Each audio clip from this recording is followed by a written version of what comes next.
It is 5 p.m. on Sunday afternoon Eastern Standard Time, and you are listening to Community Conversations on this, your favorite number one online radio station for Afro beats, Caribbean music, talk, learning more, and as we do every week, having real in depth conversation about the things that matter to us as Black people throughout the diaspora.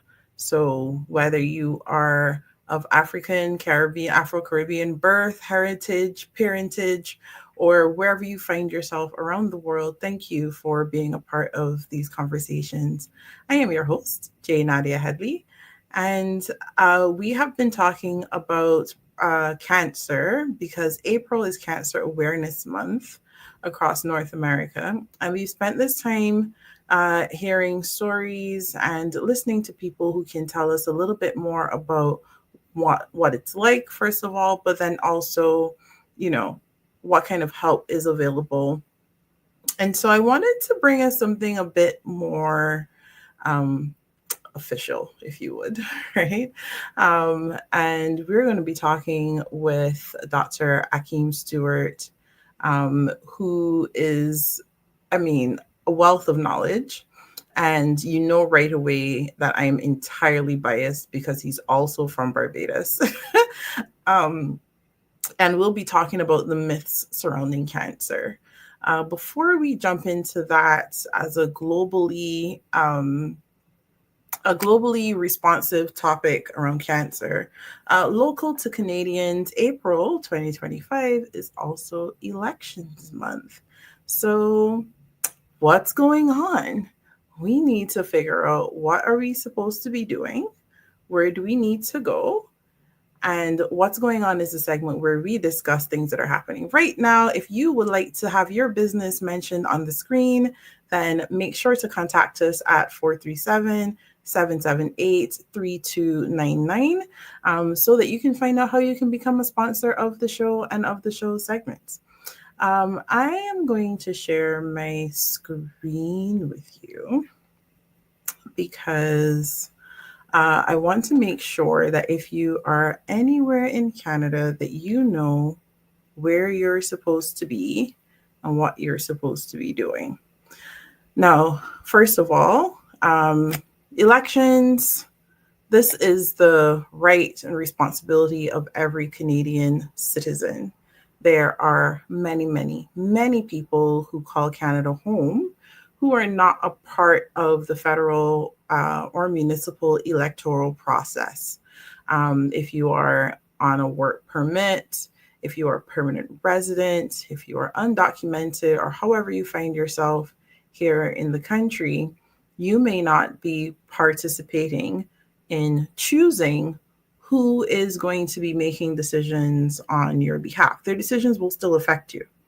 But it is still good to stay informed, just as a sense of duty and the ability to exercise that right to vote being afforded to citizens in Canada. It is good if you're living in a place in particular, not if you're just hanging out and visiting, unless you're like me and you work in the political space and it's your business to know what's going on in different places. But if you are living in this space, it is important for you to know what the conversations are around politics and governance in Canada. So this is Elections Canada, and you can just go to elections.ca. Officially, voting day is Monday, April 28th. Early voting has already started. And from most recent reports, I think like over 2 million people have already voted in the early vote, which is pretty top notch in terms of voter participation. But I think it also signals the importance of this particular election, which I won't speak on terribly much, but I want to make sure that you know, as a citizen, if you are listening outside of Canada and you have family members or friends who are Canadian citizens, especially if they're currently in Canada, just nudge them, right? Nudge them and let them know that it is their responsibility if they haven't already yet to make sure that they are registered to vote and make sure that they are well informed about the vote. So you can go to elections.ca and you can see everything that you need. Registration is nice and quick and easy. So if you didn't get your card, your voter card, come in the mail for you, or if there's wrong information, maybe you moved and the last address isn't up to date, or you got married and the name has changed, something like that, you can go ahead and register and make sure that the information that you have on the registration matches your ID.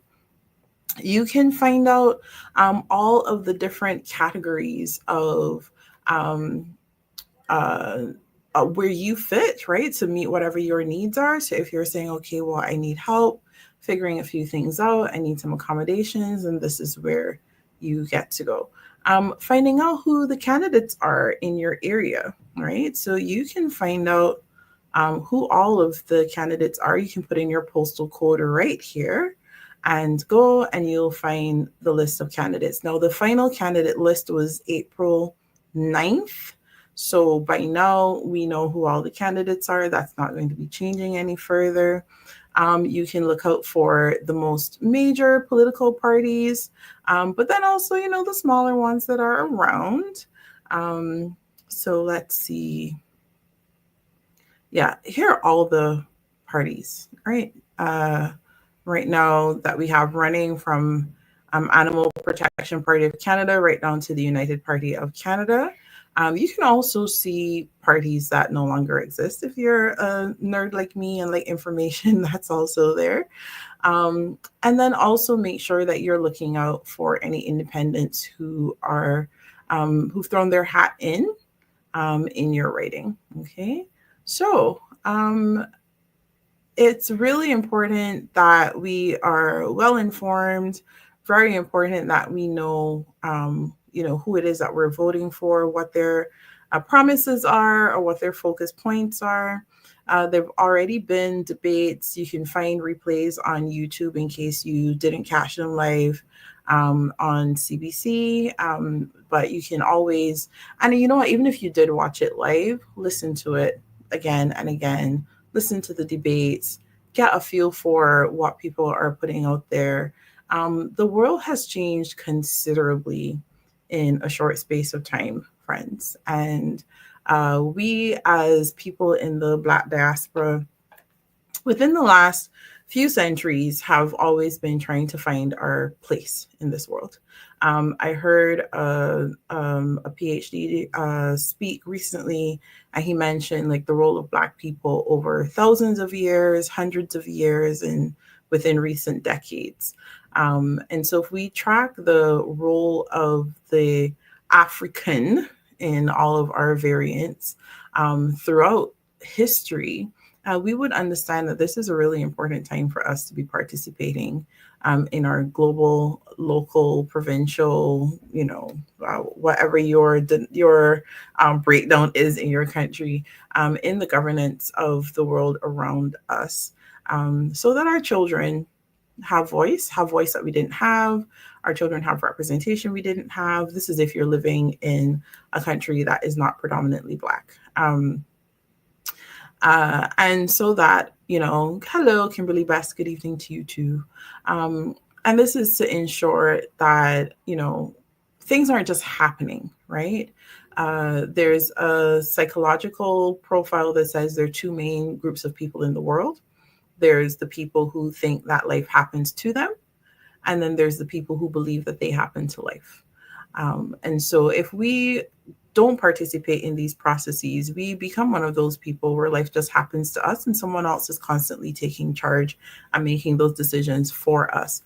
But if we act with the agency with which we have as an indelible human right, but then a human right that is respected in some places and in some countries, when we act with agency to determine what is best for us, our homes, our families, our communities, our countries, then that is, one of the key rungs in the ladder of empowerment. So if power has been given to us, it's not for us to throw power back, right? It is for us to take up the power that's been handed to us and add our own power-filledness to the conversation and make sure that that we're not just spectators in life, but we are actively pushing the agenda forward for our needs, our community's needs, our children's needs.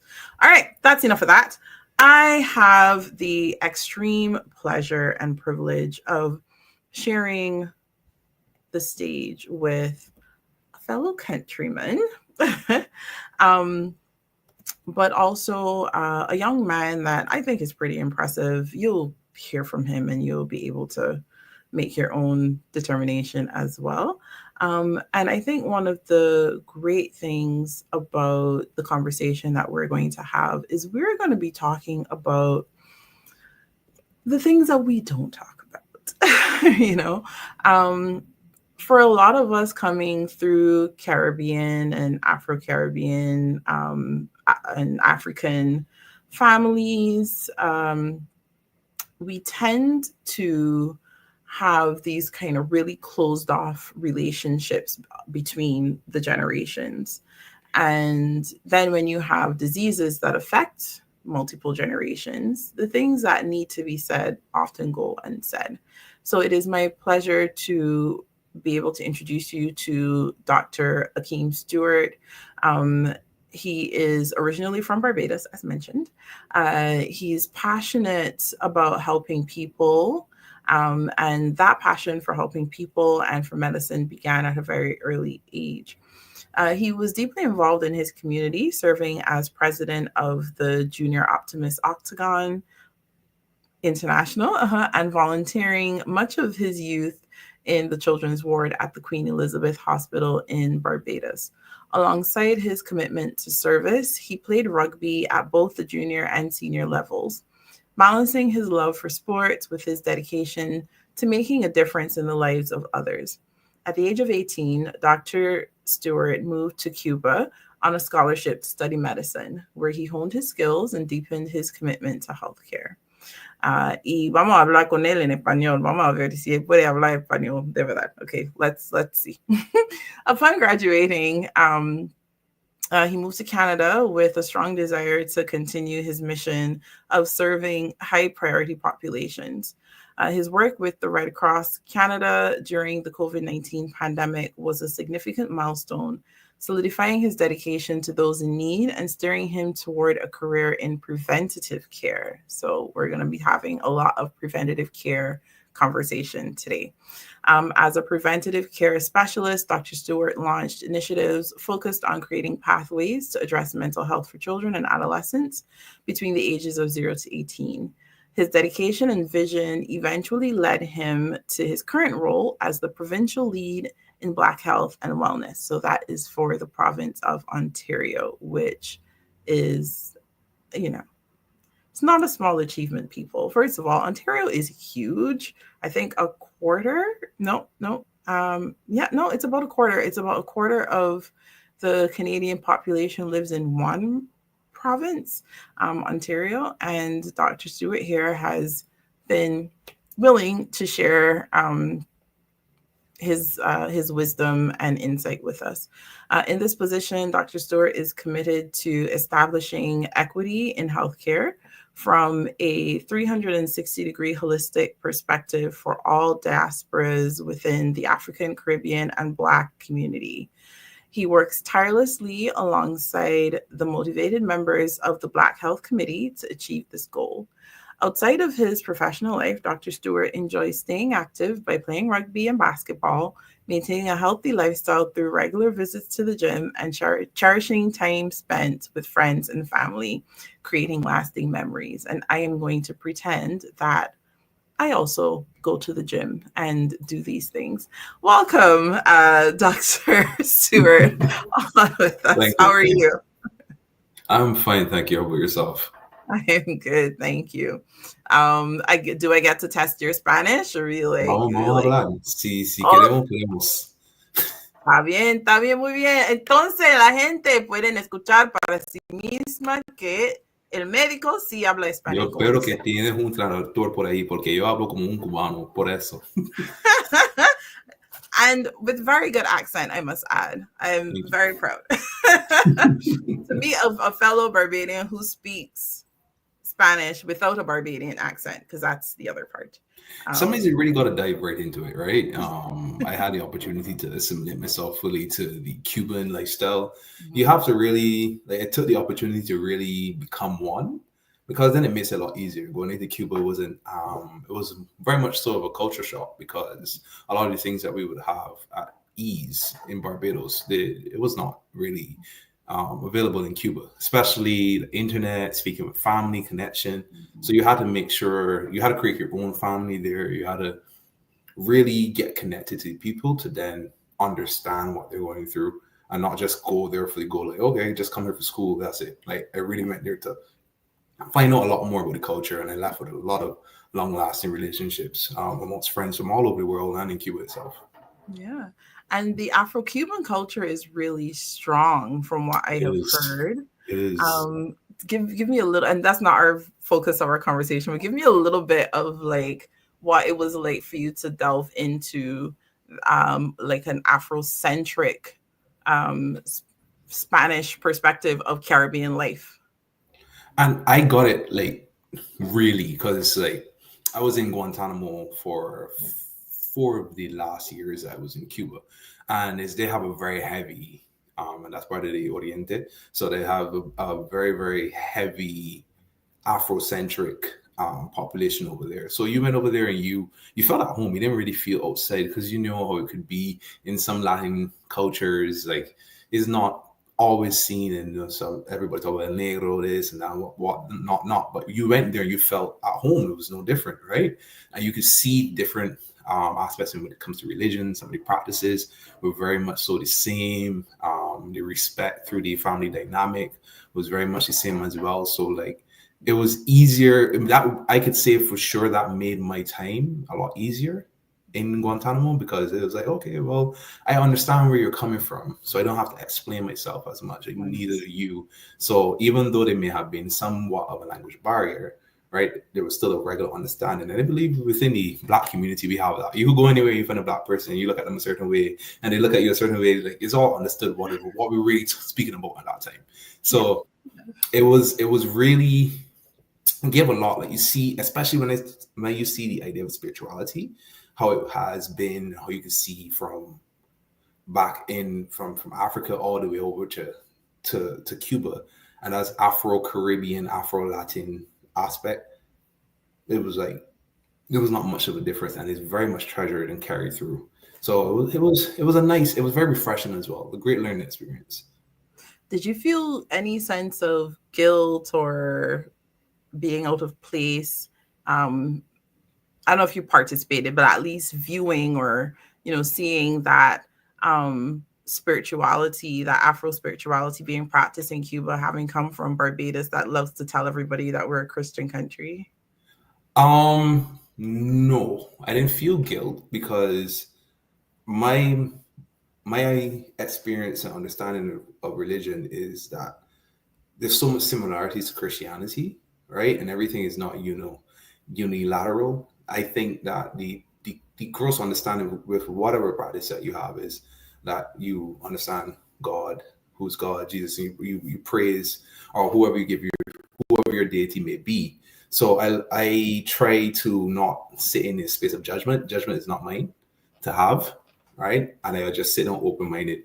I didn't take part in a lot of the things, because obviously there's some things you'd be like, I'm not too sure about that, right? But I also did sit down with the open mind and listen and watch and observe to see how people carried out their means of worship.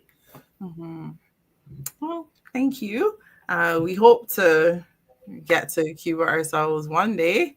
But just to travel the Caribbean in general to make sure that you touch all Cuba those has a different lot. flavors. Cuba has a lot to offer. I would always tell someone, if you go, just get off of a resort, go amongst the people, see what it's like. You have fun. You definitely will Mhm. have fun. But Now, why also, don't Cuba eat though everything. to study medicine? Don't eat what? What I said? Don't Don't eat eat. everything. Still be careful. Don't eat everything. Okay. Okay. Okay, well, words of wisdom, people, pay attention. Why Cuba for medicine? Of all the places that you could have gone, what was the appeal? Okay, so my story is a little bit funny and different in that aspect. It was before I did sign up for the scholarship. I knew about the history of Cuba and their medicine, and apart from everything that was red tape and political aspect, or we could call it the ignorance that would have been spewed in that time, I understood that it was just purely political, and I had the opportunity to go to school, a full ride scholarship, get hands-on experience. Like, why are you going to say no to that? And it was between that or going overseas to play rugby in England at the time, or I had also applied for UE back home. I did get accepted to UE, but I had already was already in Cuba, and I was like, you know what? I started it. I'm here already. I'm not going to run back just because I'm uncomfortable. I'm going to try something new. It might be a little bit difficult, but I'm going to put my head down and get through it. And I got a lot of experience in what is really the focus in today's medicine. And you can see the tide slowly changing, which is that public health and preventative care, and what it is to really encompass the whole 360 holistic lens and not it being curative anymore, right? Like, we realize a lot of things that we take on, whether it be the food that we eat or the lack of exercise or day-to-day going through how life is right now in this day and age, we have strayed so far of like, okay, what's the best quick fix? We're seeing more and more within the population of different persons and different groups realizing, okay, you know what? I need to do this because in Cuba we say the best cure is prevention. Prevention is better than cure, right? So a lot of people are going, okay, I need to do this for my body. I need to go to the gym more. I need to eat this. I need to think about what I'm putting in. Let me get rid from seed oils. Let me start with avocado and olive oil. Let's so many different things that now with that being one of the forefronts being taught in Cuba, and family medicine being taught from first year all the way to seventh year with the curative part, it gives me a nice vantage point to be able to like, okay, well, here's what you can do. But it's before we go to taking this medication, if you take it, you may have to take 4 more later down because you may become dependent on it, but it also can affect your circulatory system and everything else.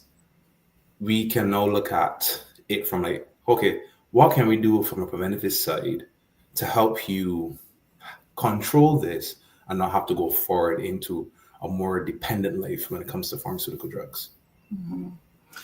You mentioned seed oils, which we've talked about on this show before, and preventative action versus curative action, holistic perspectives around healthcare.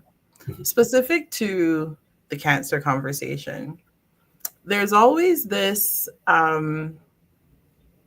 I want to say this kind of tentativeness when it comes to talking about prevention.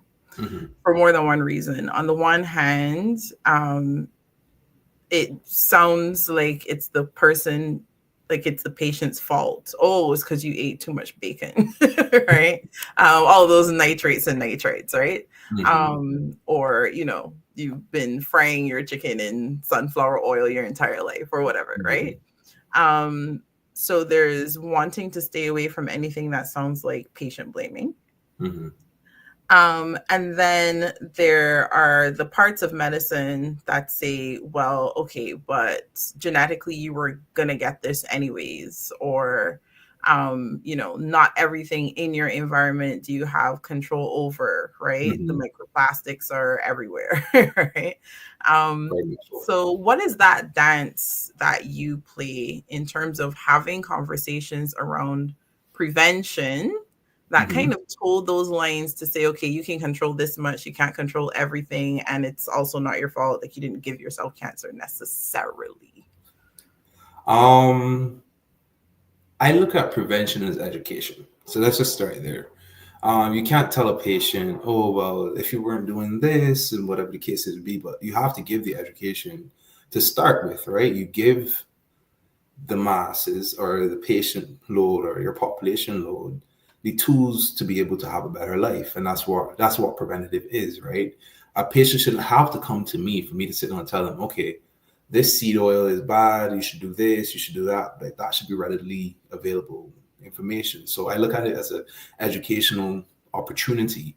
And the younger the better. You start from young, but obviously not everyone gets to that information fast enough. So I try to be like, okay, yes, there is, as you said, we can't control a lot of the things that go on outside the four walls of our home. Even within the walls of our home, we're still exposed to the microplastics. There's different antigens. Those who live in older homes, asbestos.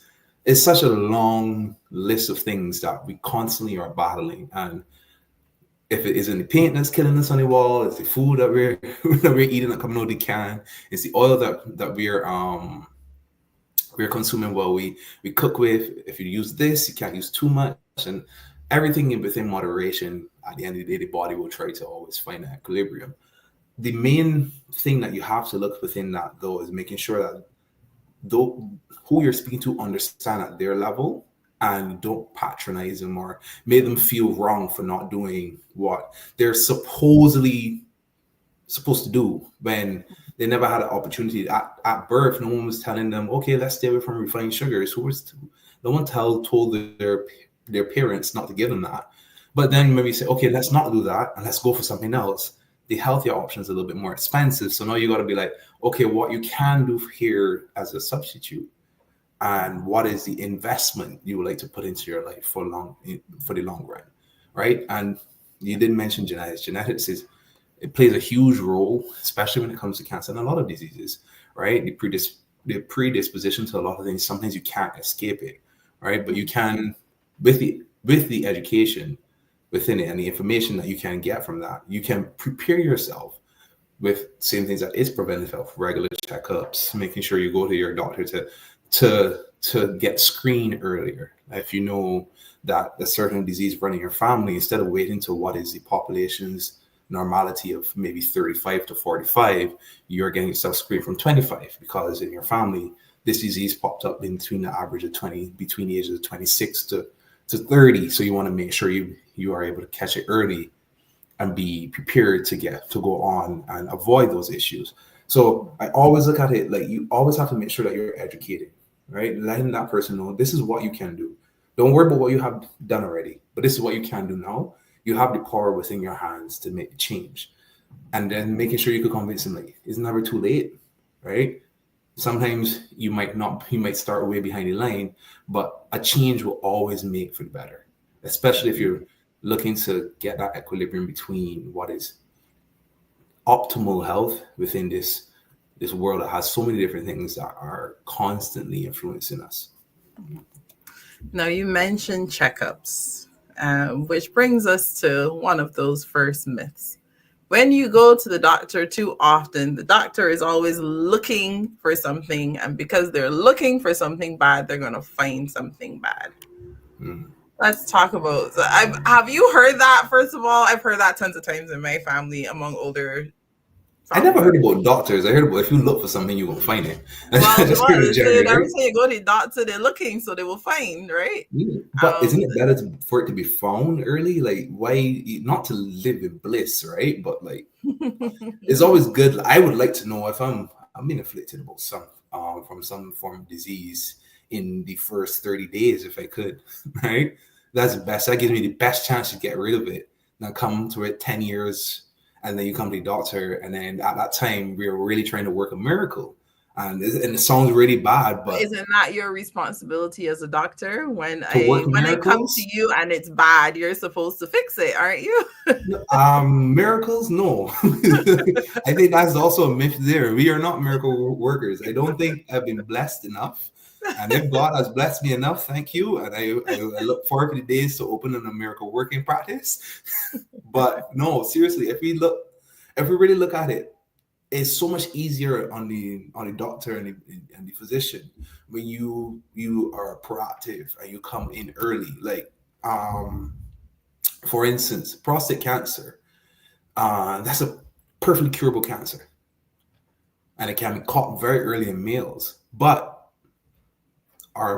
just because of how it may be for certain processes to be done or certain procedures to be done for you to be able to be diagnosed with prostate cancer, a lot of males are like, nah, I'd rather just die. And it's funny, especially in Is our there not community. yet a less invasive, culturally responsive I mean, examination? there is a PSA testing, which is a blood test, which can be done, and you go early enough, you get your base levels taken, and then you repeat it every couple of years to make sure to see if there's any rise. But once that rise happens, you have to have that manual tact, right? You shouldn't think that it is less manly of you to go and get a prostate check. I think it should be even less manly to know that if you get prostate cancer, nothing works after, right? So what you get a check for a couple seconds to see if you have it or not, or you live with it and you just can't use it ever again, and you have to go through a very painful death, and it's a very painful process. There's nothing easy about that, right? And even trying to go through what it is to come back from it, and if you catch it early enough, right, that recovery time is nothing easy about that.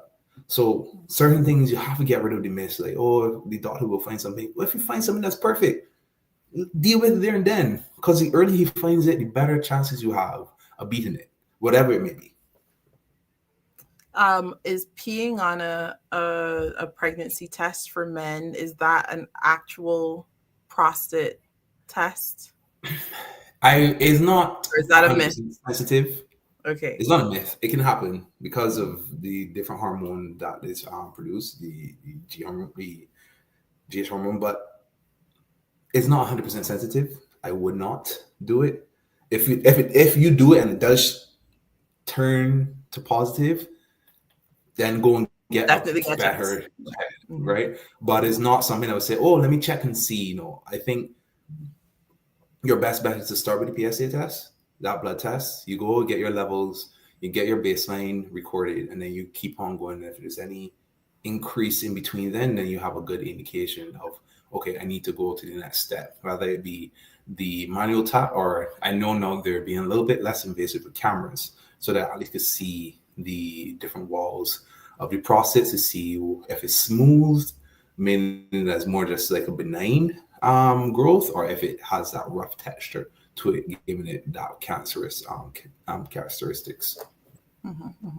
Although I'm not sure if the particular instrument that's inserted is the problem. I think it tends to be the fact that there is insertion. So how do we talk to our Black men? Because it's you talked about it doesn't make you less manly.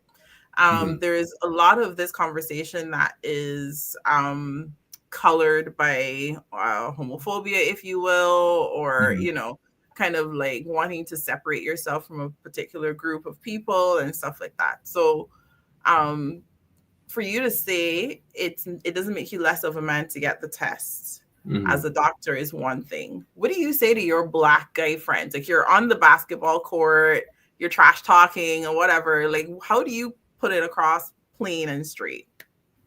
And to be very honest, I've had this conversation in a barbershop earlier last year, because we did a PSA event, and I said, I'm going to sit down in a couple of barbershops and just talk with the patrons, like to spend an hour or two in each one and just see what everyone's talking about. And it was like, no, nothing going up there. So Ontario is a heavy Jamaican that's where as I say, me not go up there, nah, touch me not. It was a whole thing, and I'm like, but let me sit down and talk about it. And one of the barbers particularly, he was speaking, and the more I listened to him, it's just something that runs in his family. His grandfather died of it. His father died of it. And now he's like, oh, never, I would never. I said, but why? What do you lose? What is the difference? Oh, no, somebody push up something. But it's like, okay, let me stop right there. Do you feel pleasure from it? Do you think it would change your sexuality? What are you so afraid of from the aspect of being checked out?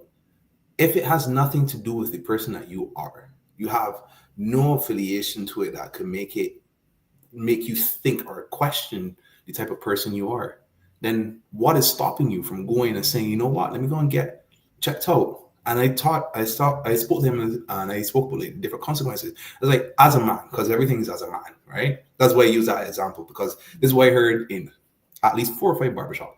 As a man, you give him one piece of appendage that makes you the man that you are.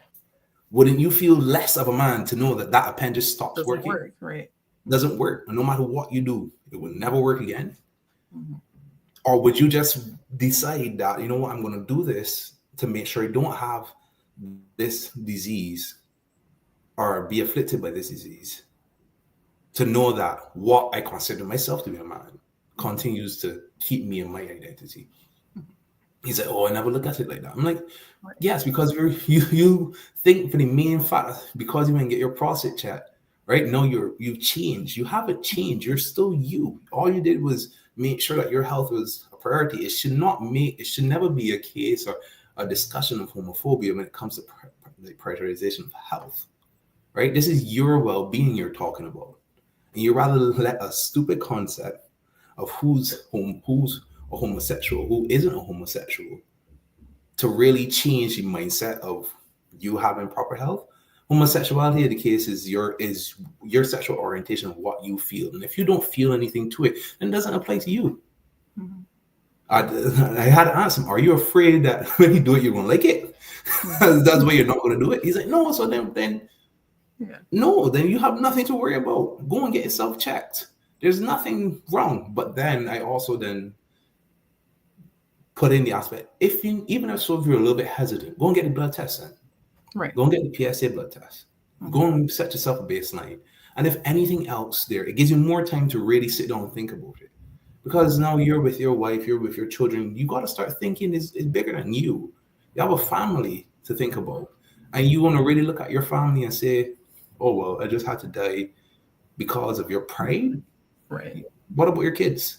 Then don't they have a right to see you be there for them and the hardships that they really need a fatherly advice? And after a while, some took onto it. It's like, okay. And I was even lucky. I saw some of the patients, they actually showed up on that day to get the PSA test. Not everybody did, and it's hard, and we got to continuously. I think it's easier to really tell kids about it, although they don't really care about it, because I've had conversations with children as well. They don't care about it. Children feel they're going to live forever. Once they reach the age of 25, their back don't hurt them yet. So until 25, they're invincible. But like, at least you give them education, right? So they have in the back of their mind, like, you know what? I getting older. My frontal lobe just decided to fully develop. Let me start to prioritize a little bit more about my health. Let me eat right. Let me realize that I can't just get up and go as much. So you have to really look at it from the aspect of like, you appeal to their emotion and understand that there is not just ingrained from yesterday to today. There's something that is culturally intertwined on who we are, and it's all about identity. So once you could let them know that their identity is not challenged, right? More so, they're actually enforcing their identity to be there for longer. Then it takes away that environment of ego, and more people start to say, okay, I need to think more outside of the box. It's bigger than me. Mm-hmm, mm-hmm. Now, let's talk about another myth versus fact. Staying on the topic of men's health, but one of those things that's like, this is not supposed to be a man thing. Can men get breast cancer? Very much so. It's not common, but it can happen. Right? You have to realize that medicine is not linear, right? A lot of things that can happen to one particular gender can happen to another, right? So there shouldn't be any shame, right? I know in Spanish, gynecomastia, right? That is common amongst a lot of men, especially a lot of young boys, especially the food we eat. A lot of the foods that we eat having a lot of steroids, which perpetuates that to happen amongst a lot of neurodivergent boys who are on medication, Ritalin, that has that as a side effect as well. You're looking at that aspect as well. And that's gynecomastia in English. Just gynecomastia. I said gynecomastia for you. Gynecomastia in English, yes. We have that. And those are some of the things that are happening amongst our population in these days. So you have those going through the transition, that transitioning period, and they're opening up themselves as well to a lot of different chemicals and a lot of different things that kind of affect them as well. So to think that is just because, oh, I don't have breasts, so I can't get breast cancer, it doesn't happen. You have a mammary gland, right? So do men, biology class here, so men have a mammary gland that doesn't work? Is that what that is? Like, is there still a gland present, or is it just I think it's more of the cell structure, okay. right? It's still the pectoral cell structure. Like, no, it wouldn't be the aspect of producing for milk and whatnot, but like when we really go down to the embryology of it, right? A lot of things aren't derived. Just a lot of processes were stopped to then define whether it rather be female or male, and that because technically everybody starts off as a female. Technically, right? Yeah. So if you really want to go into that, sorry, I'm a nerd. You can't say certain things. The female gene is most eggs are X, which are the female gene, and the male and his sperm decipher is whether it be XX or XY, where XY being male, XX being female, right? So it starts from that mother gland, that mother cell. Once there's an infusion, you go through the whole process of embryology all the way up to birth. Then you have what would be prolonged, or what would it be prolonged, right? So when you start to increase estrogen into and then some, and it's not even, it doesn't even have to be pharmaceutically induced, right? It could be just normally due to hormonal imbalance in some males. You are opened up to certain diseases such as breast cancer. As I said, it is not prevalent. The incidence of it is not high, but it does exist. Yeah. What's a myth that you have come across as a doctor that you would love to be able to address, just especially in the Black community, just be like, Black people, stop this nonsense right now? Skin cancer. Black people don't need to use anything to protect the skin. Talk about that. Very, very, very, very big. Is it our melanin? Are we like, Melanin is great. Melanin is one of the best things since sliced bread. I will always say. And that's just my personal view. But I will tell you right now, the sun that we used to cut sugarcane or pick cotton in ain't the same sun that we dealing with. Same sun. Okay. It's not the same sun. It's the same sun, but a very, very, very much thinner ozone layer. Right. So we're not getting that same protection. Okay. So those UVFs and UHA, those rays, they're not the same. So you have to be protective. I know there's an instance where, like, some of these sunscreens are not necessarily healthy. But like, you all got to risk versus reward, right? So don't think just because you got nice melanated skin, that skin cancer will not affect you. It will. It can. Protect yourself at all times. You can't get sunburn as a Black person. It happens, and it's horrible. You don't want it because no one wants to have scaly skin tight and no one thing. Like, you're not going to burn as easy as your other counterparts. But it can happen. So one thing you have to really, you still got to protect yourself. You still got to protect your skin. You still got to make sure you put on your skincare, put on your sunblock, especially if you're going to be exposed to long periods of sun rays. And reapplying is very important. Don't just put it on once and say, no, I'm good for the day. No. Every hour and a half, 2 hours, get back up spray. Really? Yep, and put it back on, and you go again. So when you go home, like to Barbados, for everybody else, when you go home, are you like constantly reapplying sunblock? If I'm in the sun, I'm putting on sunblock. Really? Okay. Who is that? Talking about all my business. But no, I'm going to Superstore, real Canadian Superstore. And when Costco has it on sale right before summer starts, I pick up my little my Neutrogena. If for all Black people there, the Neutrogena spray, Doesn't leave a white cast on your skin. It's very, very good. It's 60, Yeah. 60 SPF. Great for those in Canada. Get it. I think Thanks, Costco has Miss it on J. Miss J sale. outing It me don't work here. for Costco. This is not a Yeah. plug. Well, But if you do, now I gotta go shopping for some SPF. Okay, SPF 50 and so above is really good as well. 50 and 50, above yes. specifically. Mm-hmm. Now the whole world knows that I know, so I can no longer feign ignorance here. Thank you. No, just because, and I keep telling people, just because you're Black doesn't mean that you are excluded from certain things that might affect other populations. No, it might not get to you as easily, but it will get to you if you stay there out there. Mm-hmm. What about those of us who like to err on the side of natural and plant-based versus high chemical?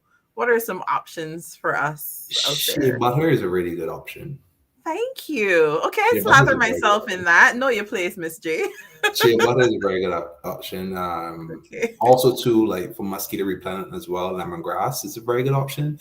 If those person who may have And that helps protect me from the sun? no more for mosquitoes. Oh no, I mean like But shea butter is a good Cool. option. Yes. Wow. It's very, very good. It's very, very natural shea butter, the grade shea butter that you may get refined from Ghana. Unrefined, there are a lot of different spots you could also order it, and make sure it's not yellow, deep yellow in color. It has to have this off-white color. The darker the shea butter, the more impurities it has in. The lighter it is, the purer it is. Nice. Good to know. Unless I guess that's if it's pure, like no oils or anything else added, just a straight up shea butter. Okay. Just a straight up shea butter. Yeah. Yes. Well, here's my shameless plug. I get my Ghana imported shea butter, Nakutu butter from Libiki shop. So if y'all need to know where to get yours from in Canada, well, not just in Canada, let me know. But yeah, okay. So I'm still protected, right? Yes, I got my shea butter. Okay, cool. Thanks. I found a nice lady too. She's in Edmonton. I just recently switched using hers, and it's so soft. It's so nice, and I knew that it was true. Right? Yeah, it was shea butter. It wasn't like it wasn't the whipped kind. It was just like raw and it was a really good price. And I knew that she was like straight from Ghana because she had her son tied to her back. she was doing her work. He was just there chilling. I'm like, I'm coming to you. You have sold me an experience, and I cannot be taught anything else wrong. So, and I have been impressed. And she said that she ships all around Canada. I wish I had her card with me or took a picture of it to let you know. Well, hopefully we can put a link below the YouTube video. So that no matter where you're listening to us, if you're tuning in live on the radio, if you're catching the replay on radio online, or if you're watching us on YouTube, Facebook, or LinkedIn, we'll make sure that we put the link below the YouTube video. So go to YouTube and go to @LoveBayRadio and make sure that you subscribe to the channel so that you can find all of the previous videos and also know when new videos are coming up by clicking the bell. Before we run, Dr. Stewart, well, two things I want before we go. One, is there a second myth that you particularly want to address? And then two, what is the provincial lead in Black health and wellness, and how does one become a provincial lead in Black health and wellness? So is there a second myth, first of all? Do I have a second myth? There's so many things that I like to nitpick out when I do. I'm going to say argumentative person, but I love to have a good debate. When it comes to health within it. Yes. All the skincare in the world is not going to save you if you don't have good gut health. Interesting. Okay. If you don't have good gut health, and let's talk about colon cancer, which has a high prevalence in the Black community. If you don't have good gut health, all the skincare in the world is not going to save you. You really have to make sure that's a priority. What you put into your stomach, right? What you eat, and I'm not just talking about oils or anything of the sort or too much oily food, but you have to be able to feed the good bacteria. Taking probiotics. Yeah, as you see, Kimberly is telling me that I'm constantly applying sunscreen. She's not lying. You have that aspect of feeding your bacteria, right? You have to feed the bacterial flora of the stomach and maintain it. A lot of us, we don't maintain a good bacterial environment within our stomach, especially when we go ahead and we take a lot of antibiotics for anything. Common cold, antibiotics, antibiotics cannot decipher what is good and bad bacteria. So every time you have an antibiotic sequence or you take it for a while, you have to replace the good bacteria again. We don't take what is necessary to make sure that we replenish our good bacteria. And not only just replenish it, then we have to feed it. So prebiotics are very, very important.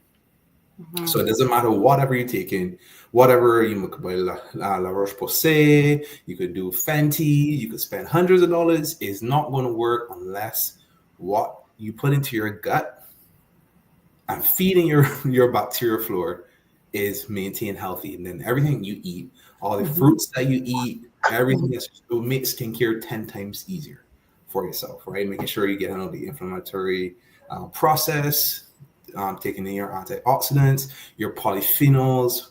Polyphenols are very important, guys. Make sure you're getting your blueberries, blackberries, raspberries. The darker the berry, the sweeter. It's the same for a reason. The darker it is, the more polyphenols it has, and the higher antioxidant properties it carries, which has really good anti-cancer properties. And you can really benefit from a lot of things. When you start with good gut health, your body can then take in and absorb through the absorption process everything that is needed efficiently, and then it could treat a lot of things that you won't have to constantly supplement, right? So So if I just eat whatever I want and I start my morning with hot lemon water and finish my night with ginger tea, that doesn't just cover everything? No. I never said it's just one on the next. Everything is in moderation. But if you get in the morning, you have the hot lemon tea with apple cider vinegar with the mother, which is very important. A little bit of ginger shot, whatever the case is. We have licorice root, we have fennel, have turmeric. There's so many different things. So I encourage everyone to just go there, and and I would say a lot of these things aren't scientifically backed, but we have hundreds of years of qualitative analysis within the community to see what really works. So go there and you can see what works for you. I wouldn't say if you have an issue right now, I wouldn't say, oh, stop that and go and do this. Consult with your doctor. He knows what's your best treatment plan. But also you have to know what is out there for you. The education is important, as I always say. So if you can find ways to get that prebiotic fix, because not just probiotics, prebiotics fix, and continuously feed your gut and make it a healthy gut, then you have a very, very great chance of maintaining a healthy equilibrium within your body. Thank you. And finally, then, how did you come into this role? What does this role mean? What does it mean for us in the community to have somebody in this role? Barry Stewart would like some research. As I say, a lot of this is not scientifically backed. A lot of qualitative analysis comes from the storytelling within the diaspora itself. So and that's if you have a grandmother, right? Exactly. The same way how we know Cersei Bush does what it does for us. And we can't tell you what Cersei Bush has in, but we know for many, many years, this is why we've been drinking. We know, is it neem tea? Neem tea, we know it has a very, very great, it has a and you know what we could not believe was how many neem trees there are in Barbados. Like everywhere you go is neem trees. All along and we didn't Lower know. Broad Street, with the post office, all a bunch of neem trees, right? There has to be, and it's very true. It has to be empirical experience. Well, I would have to then search it for those papers if they do exist. But I can only speak about, like, we know it has hypertensive properties, neem itself. So, like, when it comes to, and I know within the Caribbean, we know somebody who did neem or dog dumpling to help control their hypertension, all right? And it worked, but there's no evidence per se through a clinical study that's been peer reviewed to be able to say, okay, this is what you can use. So it's more from a cultural aspect I'm speaking of, but not necessarily as a doctor himself. So I'm speaking to you culturally, Akeem, not Dr. Well, one day, hopefully, we'll be able to jump into a little bit more of that. So, yes, tell us a little bit about this role that you hold. Tell us how you came to be in this role in our last few minutes, and what does it mean for the Black community in Ontario to have someone like you in this position? Well, this role came about, let's just say, let's call it Providence. I was in the right place at the right time. I started as a preventative care specialist at Durham Community Health Center, and the chair for the Black Health Committee, he is the CEO of Durham Community Health Center. And at the time, the other doctor who works with me, Dr. Stewart, he was transitioning out of the position. Two Dr. Stewart. Two Dr. Stewarts, right? No familiar connections, but two Dr. Stewarts. He saw my passion when it comes to that lifestyle of preventative care and making sure that we set up the right pathways and bridging those gaps that exist within the health system. And they came to me and they asked me if I'll be interested in taking on this role. I went through the whole interview process, and luckily out of the candidates, I was able to land the role. But this role itself really does give us an opportunity of those in the ACB community, with ACB being Afro-Caribbean Black community within Ontario, to have our chance to really get a fair view, understanding within the health system. What happened during COVID in Ontario specifically, that has quantitative analysis and numbers to back it, that the ACB community suffered the worst. Those were the ones who had the most deaths. Those are the ones who had the most inequities. Those are the ones who had the most problems in the pandemic and coming out of the pandemic. And it just shows like there's no, if you want to stay as a province, to be fair for all, you have to consider everyone. So with the Black Health Working Plan and the Black Health Working Party, they created a plan to go forward to how to really achieve equity amongst the Black community with that exists in Ontario, and working at the community health center level, which really gives us an opportunity to see those minority or those priority groups, right? At time where it be newcomers, francophones, but all that do exist within the Black diaspora. We have an opportunity to really hear what they have to say and apply things that just isn't a blanket, but is practical for each one within their space. So I'm saying out west is not the same as out east, nor central, nor north, nor south. So it gives that intentional view for each area for the community themselves. So being the provincial lead, I get an opportunity to see it, everyone where they're at, what they're working with, the barriers they may have, and then sit down and make a plan, but not just a plan, a strategic plan. And this is one thing that we like to drive home within the community, that we have to have a sense of strategy and how we're going to dismantle, because if we get up in a ring and just do it, everything willy-nilly, we're going to be picked down easily. And the point is to make sure that we create a system that is so solid when we go forward to our community, because a lot of people like this thing, like, oh, how you could just do it just for Black? I mean, why not? There's need? What makes it so different? I'm not saying that I don't want to have health for you, but I just think that I need my community to also have the same opportunities that you have. The idea is not equality, it's equity. Equality is telling me that we both have a pipe to drink from, but equity is making sure that the same level of water that you're getting, the quality is coming straight to me as well. And we need to really get out there and be proactive about what we want. So I'm telling everyone who comes onto the Black Health Committee, when you come here, it's an intentional focus. We really want to change up everything. We really want to be true, and most importantly, garner a sense of trust amongst the community that has been so fragile from the inception of what medicine is. And that is making sure that we as the Black Health Committee have that identity. So when we go out into the public sees us as, okay, we could trust them, because what they're about to do for us is about to change our lives and make it for the better. And that's not just from a clinical aspect, but that's also in consideration of the social determinants of health and everything that makes it a 360 view of holistic healthcare. Thank you, Dr. Akeem Stewart, for gracing us with your presence, delivering such knowledge. The passion is clear. Thank you. And for setting setting us straight in our community, me and my extra shea butter, no. And for really bringing it home so that we understand that prevention is something that gives us power, and that we can stand in our power and choose to prioritize our health. Thank you so very much for joining us on Community Conversations. Thank you very much. You have a wonderful day. Thank you.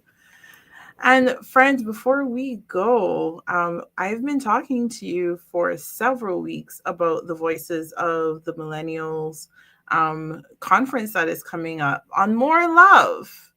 So yeah, I have just a few more split seconds here with you. I'm sharing my screen with you so that you can see we are confirmed for Saturday, July 12th, 2025 at 2 p.m. I mentioned last week, it'll be at the Humber Valley United Church in Etobicoke. Not going to embarrass myself trying to pronounce the name of the street again. So make sure you look at the flyer and go over to Eventbrite so that you can register and get your ticket. It is a free event, friends, because Love Bay Radio is a nonprofit organization looking to continue to do this work in the community. You have keynote speakers, you have so many sessions going on. There are scholarships that are going to be available for students. There are free refreshments, live African dance, and so much more. So please make sure that you go to the website and go to Eventbrite and search for Voices of the Millennials, Be the Light Youth Summit 2025.